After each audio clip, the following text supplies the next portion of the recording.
Violenta lite per la droga, l'ex caserma Serena di Dosson, senegalese accoltella con una forbice un nigeriano, la vittima grave in ospedale, il profugo arrestato, sequestrato quasi 1 chilo di stupefacente. Dramma a Selva del Montello, 96enne cade dalle scale in casa di riposo e muore il giorno dopo in ospedale, la procura apre un'inchiesta. Macabro rinvenimento nelle acque della laguna Venezia, il corpo senza vita di un 37enne di Mogliano, indagini dei carabinieri sulle cause del decesso. Decine e decine di clienti affollavano il centro massaggi cinese in Borgo Padova a Castelfranco, che offriva prestazioni extra, blitz dei carabinieri, arrestata la titolare. Il caso di un centro commerciale nel Trevigiano riapre il dibattito sui giovani e il lavoro, Confartigianato dice serve sacrificio, i sindacati replicano, dipende dai contratti offerti. Aperto stamane il sottopasso atteso da anni, collega Paese a Quinto di Treviso, delle minerali lunghe code al passaggio a livello in zona. Colpo grosso al Superenalotto, vinto a Mogliano 100.000 euro, però ad oggi nessuno si è presentato a ritirarli. Sport volley, battuta Scandicci anche in gara 3, Limoco Conegliano torna a giocarsi lo scudetto, già vinto 2 anni fa. Telespettatori di Antena 3, buonasera, ben trovati, l'edizione trevigiana dei nostri telegiornali che si apre con la cronaca. In apertura c'è l'accoltellamento di un richiedente asilo all'ex caserma Serena, poco dopo mezzogiorno a ferirlo un altro ospite. Si contendevano quasi 1 chilo di droga. Grave episodio all'ex caserma Serena di Dosson. Al culmine di un litigio per droga tra 2 richiedenti asilo è spuntata una forbice con cui uno ha accoltellato l'altro all'altezza del torace. È accaduto nella tarda mattinata e sul posto sono arrivate le volanti della polizia e un'ambulanza del SUEM 118. Ad avere la peggio è stato un nigeriano di 25 anni aggredito con violenza da un 35enne originario del Senegal che, infuriato, ha afferrato una forbice e ha sferrato un colpo contro il rivale causandogli una lesione al polmone sinistro. Pneumotorace, la diagnosi dei medici all'arrivo del ferito al pronto soccorso. Il giovane è stato ricoverato in prognosi riservata ma non sarebbe in pericolo di vita. Essere vittima dell'accoltellamento non gli ha evitato una denuncia a piede libero per detenzione di stupefacenti. Droga dunque all'origine dello scontro tra i 2 stranieri. Gli operatori del centro hanno consegnato ai poliziotti 3 sacchetti contenenti complessivamente ben 840 grammi di marijuana rinvenuta sul posto del ferimento. Il senegalese è stato arrestato per lesioni aggravate e condotto in carcere a Santabona. La cronaca giudiziaria è sfuggita al controllo degli operatori della casa di riposo, si è avvicinata alla scala, ha perso l'equilibrio ed è caduta. In coma da ieri, oggi è deceduta e parliamo di un'anziana di 96 anni di origini bergamasche, Adriana Bortolotti, ospite della casa di riposo Guizzo Marseille di Selva di Montello. La morte oggi e quindi la procura ha aperto una inchiesta. L'anziana con problemi di deambulazione è caduta rovinosamente perdendo conoscenza. Oggi dicevamo la morte, in seguito alla quale la procura ha aperto una indagine, un fascicolo, disponendo l'autopsia sul corpo dell'anziana e facendo effettuare in mattinata un sopralluogo accurato all'interno della struttura ai carabinieri di Volpago e ai loro colleghi del nucleo antisofisticazioni, accertamenti mirati a verificare eventuali responsabilità degli operatori all'interno della casa di riposo. E adesso il giallo, il mistero del macabro ritrovamento, rinvenimento del cadavere di un 37enne nelle acque di un canale di Venezia, un 37enne di Mogliano Veneto. È mistero sul rinvenimento del corpo senza vita di un uomo ripescato stamani nelle acque del Rio di San Girolamo a Cannareggio. Sono stati i documenti che la vittima aveva con sé a consentire alla polizia l'immediata identificazione. Si tratta di un 37enne residente a Mogliano ma originario di Venezia, del quale però non sono state fornite le generalità in attesa che l'autopsia chiarisca le cause del decesso. Il corpo è stato avvistato galleggiare stamani attorno alle 7. A lanciare l'allarme un passante, la cui richiesta d'aiuto ha fatto arrivare subito in zona i sommozzatori dei vigili del fuoco, oltre agli agenti della Polizia di Stato e sanitari del SUEM. Come detto non vi sono ipotesi certe sulla dinamica della morte, anche se la prima ispezione cadaverica eseguita immediatamente dal medico legale non ha evidenziato segni di violenza. Secondo i primi accertamenti eseguiti dalla polizia, nei giorni scorsi non erano state presentate denunce di scomparsa dalla famiglia, che è stata avvertita della tragedia in mattinata. Il cadavere al momento resta a disposizione dell'autorità giudiziaria fino al completamento degli esami medico-legali, che diranno se l'uomo è finito accidentalmente in acqua, magari in seguito a un malore, o se la morte sia la conseguenza di un gesto estremo.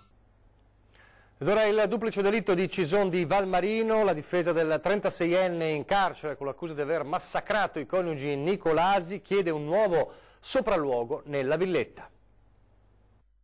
Un nuovo sopralluogo, nuovi accertamenti sul rustico dei coniugi Loris e Anna Maria Nicolasi, uccisi il 1° marzo scorso a Rolle di Cison di Valmarino. A chiedere ulteriori approfondimenti alla difesa di Sergio Papa, il 36enne di Refrontolo, in carcere con l'accusa di essere l'autore del massacro. La difesa dell'uomo chiederà alla procura di poter entrare nell'abitazione e nella proprietà dei Nicolasi per effettuare alcune verifiche e smentire la tesi della procura, dimostrando che una sola persona non avrebbe potuto compiere il duplice omicidio. Secondo la procura, sulla base delle indagini compiute dai carabinieri del nucleo investigativo di Treviso, Papa, il giorno prima del delitto, era stato trovato dentro il rustico in ristrutturazione da Loris Nicolasi, che lo aveva cacciato. La mattina successiva invece sarebbe stata la moglie Anna Maria, uscita per dar da mangiare alle galline, a sorprendere Papa nella proprietà.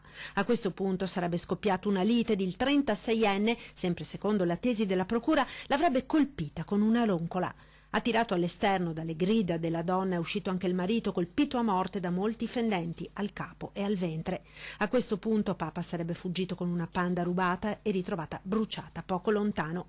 La difesa di Papa ora chiede un nuovo sopralluogo alla villetta, ancora sotto sequestro, alla ricerca di elementi che possano smontare la ricostruzione del massacro che ha portato all'arresto del 36enne. Massaggi hard in un centro a Castelfranco in Borgo Padova e scatta il blitz dei carabinieri. Tutti in fila per la prestazione particolare, perché oltre a mettere a disposizione la loro sapienza nella disciplina tradizionale del Tu Na, ovvero il più classico dei massaggi cinesi, l'extra era riservato al sesso. Si chiama proprio così Tu Na, il centro messo sotto sequestro, il centro dove sabato pomeriggio i carabinieri in borghese sono entrati cogliendo uno dei clienti intento a pagare dopo il massaggio a luci rosse. Pieno centro di Castelfranco, Borgo Padova, e un viavai di uomini dai ventenni agli ottantenni che non poteva rimanere a lungo inosservato, anche perché online il lancio di apertura del centro era stato decisamente esplicito, foto di giovani ragazze provocanti e descrizioni di massaggi ben oltre il semplice relax. Chi voleva poteva aggiungere un extra, segnalazioni varie e indagini anche per cogliere l'attività in pieno svolgimento. Una decina di giorni di appostamenti per i militari fino ad avere la certezza del reato. Così è scattato il blitz che ha portato all'arresto della quarantenne cinese titolare del centro, residente ufficialmente a Ferrara ma di fatto gravitante a Castelfranco, e in quel momento in compagnia di altre 2 donne cinesi poco più giovani, oltre ai clienti, dai 50 ai 70 fino a 100 euro per la prestazione che seguiva il massaggio di chi si era fatto attrarre dai massaggi provocanti. Decine e decine di castellani finite nella rete del sesso. Trevigiani poco disposti a lavorare nel weekend e nei festivi, alla faccia della disoccupazione soprattutto giovanile. Il dato emergerebbe con l'apertura di un nuovo iper, ma i sindacati insorgono. Apre nella Marca un nuovo iper del bricolage, in programma un centinaio di assunzioni, ma ben pochi trevigiani paiono interessati, visto che 7 lavoratori su 10 provengono da fuori provincia, spesso da altra regione, o sono stranieri. A quanto pare il motivo sembra essere da ricercarsi nei turni di lavoro, che comprendono anche sabato e domenica. E così si riapre ancora una volta il dibattito sul lavoro e la disoccupazione giovanile e sulle aperture festive di negozi e aziende. Dubbiosi i sindacati che al ritratto dei giovani che non vogliono fare sacrifici per lavorare credono poco. L'idea per cui ci sono lavoratori che rifiutano un lavoro perché hanno la puzza sotto il naso a me pare particolarmente strana. L'idea che un lavoratore scelga consapevolmente se accettare o no delle condizioni di lavoro è tutta un'altra discussione, ma allora parliamo delle condizioni di lavoro che si offrono. Poi ripeto, non so quali sono state offerte e vorrei vederci chiaro proprio su questo. Io non la vedo in maniera negativa per dire che i giovani non si vogliono adattare, è tutto da capire cosa viene offerto a loro. Ma il dibattito dal commercio si estende anche ad altri settori. Confartigianato riscontra una difficoltà delle aziende nel trovare dipendenti veneti disposti a fare determinati lavori e turni. anche nell'artigianato facciamo fatica a trovare ragazzi o anche adulti che facciano determinati mestieri, non sono più mestieri sporchi o brutti come un tempo. Cito per esempio tutto il settore della metalmeccanica ha difficoltà a reperire personale qualificato. Stessa situazione nei settori dell'impiantistica come nell'edilizia, dove è molto alta la percentuale di lavoratori stranieri, di qui l'importanza, secondo l'Associazione degli Artigiani, di un lavoro di tipo culturale con la scuola, come quello attuato con l'ITIS Fermi di Treviso per l'alternanza scuola-lavoro. I giovani devono capire che ci sono anche dei lavori che possono essere fatti e sono dignitosi come altri.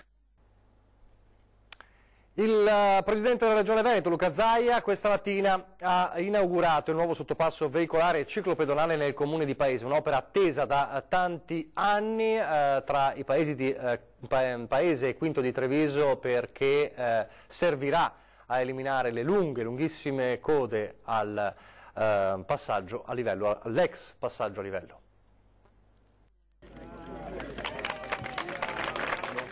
È un'opera che tutti aspettavamo, la comunità in primis, le due comunità di Quinto e di Paese, e quindi siamo veramente ma veramente felici.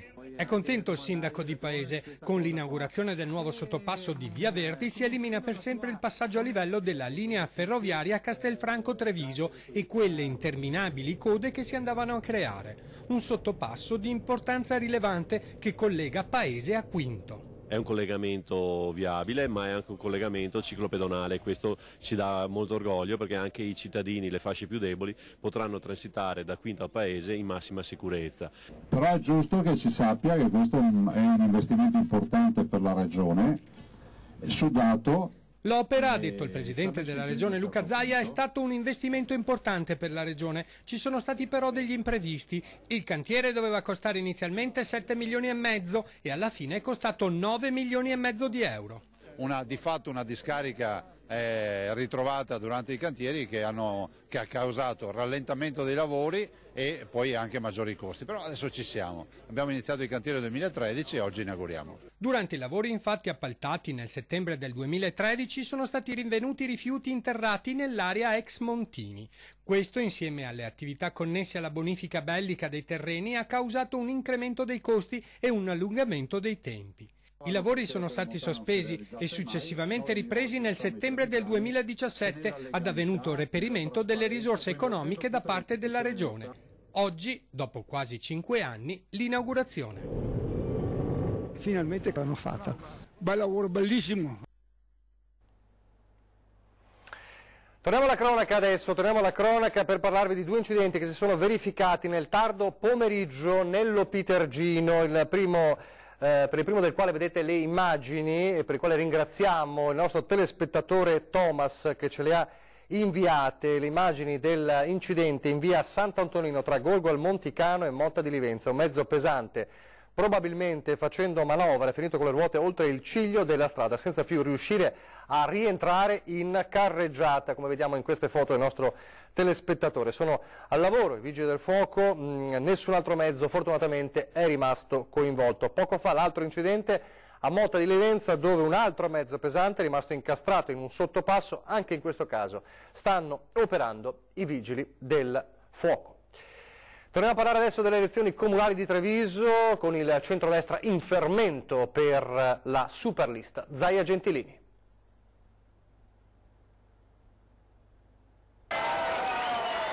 Superlista Zaia Gentilini, oggetto del desiderio dei candidati che correranno il prossimo 10 giugno per Mario Conte. Il traino dovuto al successo personale del governatore, l'exploit del rientro dello sceriffo, ne fanno una meta ambita. Tutti ci vogliono entrare, in pochi ne parlano, troppo fragili gli equilibri da rispettare e poi l'ultima parola spetterà allo stesso Zaia. La lista in formazione, poi chiaramente deciderà il governatore con Gentilini, con altri rappresentanti della Lega, e quindi ci sarà spazio ovviamente per persone che abbiano un curriculum adeguato. Sandro Zampese, gentiliniano a lungo tirato per la giacchetta dai leghisti fino all'accordo benedetto dal governatore, parla per la prima volta dopo la pace fatta e non nasconde la sua soddisfazione. Sono felice perché alla fine è prevalso il buon senso, questa lista che avrà anche una forte componente civica sarà un valore aggiunto all'interno dell'intera coalizione centrodestra che si è riunita e che quindi oramai penso che abbia un elemento in più per battere Manildo. Zampese e Giuseppe Basso, ma Gentilini nella superlista potrebbe ottenere di far entrare anche Enrico Renosto e Vittorio Zanini. Non nella lista dei quartieri, ma nella zaia Gentilini anche Mirko Visentin e Toni Dotto e un altro leghista storico vicino al governatore, l'ex presidente del Consiglio provinciale Fulvio Pettenà. Dovremmo lavorare duro, l'errore più grande sarebbe sottovalutare l'avversario. Ricordiamoci che Manildo è il sindaco uscente, quindi va rispettato e quindi va combattuto con intelligenza, con coraggio, con la passione, con l'energia e con le proposte che noi e che la Lega ha da sempre e che oggi metterà in campo più di prima. Chi pagherà il costo dei tutor usati per anni sulle nostre autostrade e dichiarati illegittimi dal Tribunale? Se l'ha chiesto oggi il Codacons del Veneto. Autostrade per l'Italia rimuove e distrugga tutti i tutor presenti sulla rete. L'ordine arriva dalla Corte d'Appello di Roma dopo la sentenza della Cassazione che dichiarava illegittimo da parte della società l'uso di questo strumento a causa della violazione di un brevetto. Autostrade per l'Italia, che in Veneto gestisce la 13 e la 27, ha dichiarato che le apparecchiature verranno sostituite nel corso delle prossime settimane con altre simili che svolgeranno la stessa funzione: calcolare la velocità media di un veicolo tra due punti ed elevare una sanzione nel caso superi il limite. Dal Codacons Veneto si chiedono però chi pagherà il conto di questa costosa operazione. Perché il rapporto che c'è nella concessione è: io ti autorizzo l'incremento dei pedaggi perché tu hai avuto dei costi maggiori. Ecco, non vorremmo che ci trovassimo a gennaio dell'anno 21 con dire abbiamo avuto i costi dei tutor e vi aumentiamo il pedaggio. Questo sarebbe inaccettabile. Difficile, secondo l'associazione di consumatori, ottenere un risarcimento per chi negli anni scorsi ha pagato multe elevate con questo strumento, data la natura privatistica del contenzioso. Non c'è una illegittimità amministrativa della presenza del tutor, tant'è vero che la riscossione delle multe non va all'autostrada, va allo Stato, è un'entrata dell'erario, non delle casse di Benetton, per parlare del nostro Veneto, e quindi non vedo questa prospettiva. Il discorso però cambia, sostengono dal Codacons, per quanto riguarda le multe elevate dal momento della sentenza in poi. Si pone un problema nelle more di una sentenza, ma non per il passato, nelle more di una sentenza in cui c'è stato un ordine di rimuoverli, la presenza di questi e quindi la funzione di questi può dare adito a una contestazione se uno prende la multa. Una distrazione incredibile oppure un'attesa strategica? Se lo chiedono in molti a Mogliano Veneto nei riguardi del fortunato che ha vinto 100.000 euro al Superenalotto ma non ha ancora riscosso la vincita. Lo vediamo dopo la pubblicità.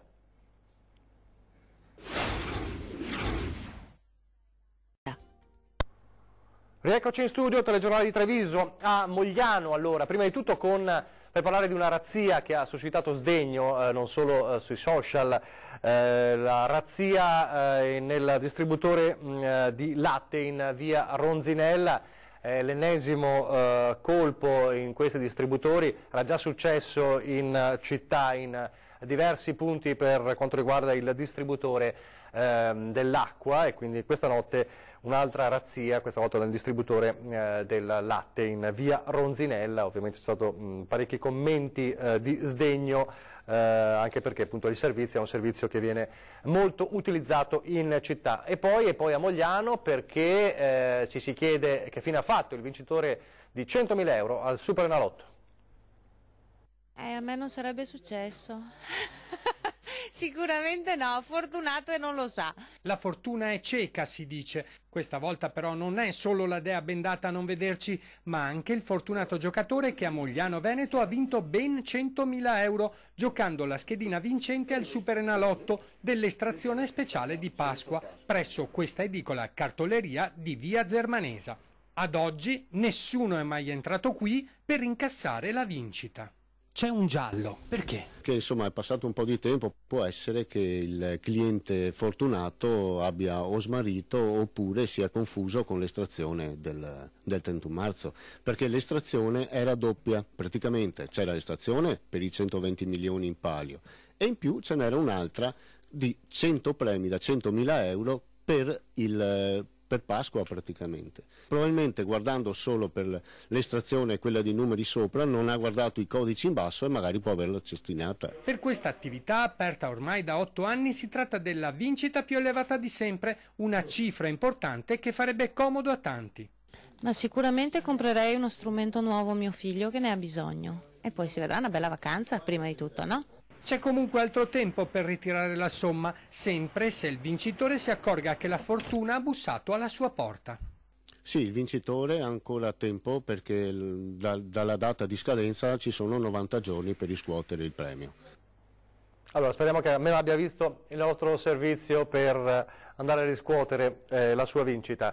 Da questa serata fino alle prime ore di venerdì 13 aprile sono attese in Veneto precipitazioni diffuse, anche con rovesce temporali, che potranno essere più consistenti nelle aree montane e pedemontane. Il centro funzionale della Protezione Civile regionale ha messo in allerta i comuni non solo di Perarò di Cadore, ma anche della fascia del Piave pedemontano tra Treviso, Vicenza e Verona per eventuali criticità idrogeologica. Stato di attenzione che perdura fino alle 14 di venerdì 13, venerdì prossimo. E adesso lo sport con le Pantere dell'Imoco Volley che hanno agguantato la finale scudetto.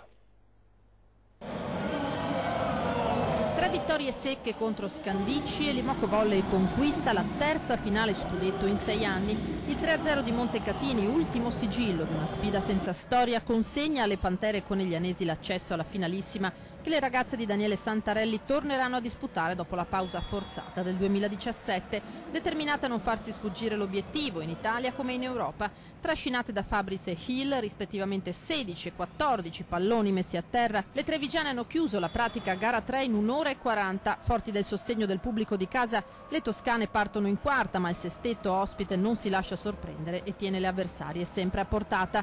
25-22 alla fine il parziale del primo set, con le padrone di casa che tentano il tutto per tutto nel secondo, perso per 25-23. La strada è tracciata, il morale per Scandicci ai minimi termini, la terza frazione è una passeggiata. 25-16 per le venete, con la palla della partita incerta fino al verdetto del videocheck. Per le trevigiane ora 10 giorni di pausa per recuperare le energie, o forse meno se nell'altra semifinale, come probabile, Novara, già avanti 2-0, chiuderà stasera la serie contro Busto Arsizio. La prima delle 5 partite della finale scudetto sarà anticipata a sabato 21 aprile e la sfida per il titolo avrà così inizio. Si chiama La Coccinella ed è lo straordinario racconto pieno di forza e di energia di Mauro Benetton, che convive da anni con la SLA ma non ha rinunciato per questo ad apprezzare le bellezze della vita. Un libro scritto con Fabiano Dal Pozze che verrà presentato domani sera alla libreria Canova di Treviso a partire dalle 21 dall'autore e dalla nostra Mirella Tuzzato, quindi appuntamento da non perdere domani sera alla libreria Canova per parlare di questo straordinario racconto di vita contro la malattia, per apprezzare la bellezza appunto della vita in ogni sua forma.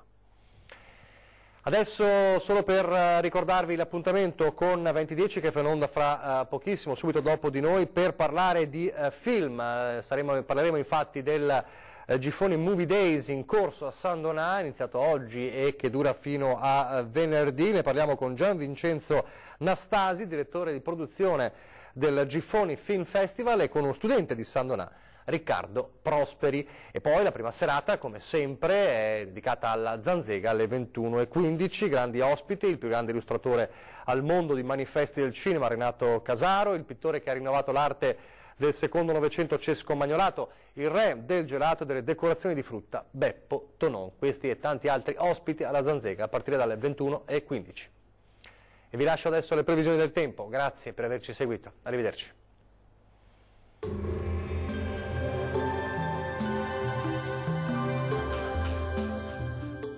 Tonus è il miglior negozio di calzature moda comoda. Qui troverete il più vasto assortimento di calzature Fratelli Tomasi. Eleganza e comodità, perché camminare è vivere.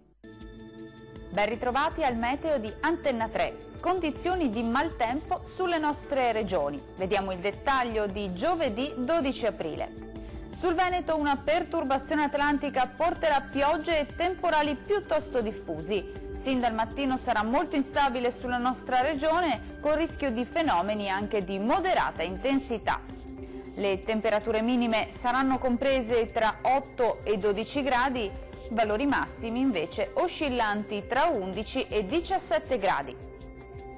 Situazione del tutto simile sul Friuli Venezia Giulia, anche qui prevalgono condizioni di tempo spiccatamente instabile, con precipitazioni temporalesche diffuse un po' su tutto il territorio regionale. Diamo uno sguardo alle temperature, le minime saranno comprese tra 10 e 12 gradi, i valori massimi invece oscilleranno tra 13 e 18 gradi circa. Raggiungiamo infine il Trentino Alto Adige. Sin dal mattino e per tutto l'arco della giornata sulla nostra regione sarà molto instabile, con piogge diffuse su tutti i settori, localmente anche di moderata intensità. Le temperature minime saranno comprese tra 7 e 9 gradi, i valori massimi invece tra 13 e 15 gradi. Dal meteo di Antenna 3 per ora è tutto. Arrivederci al prossimo aggiornamento.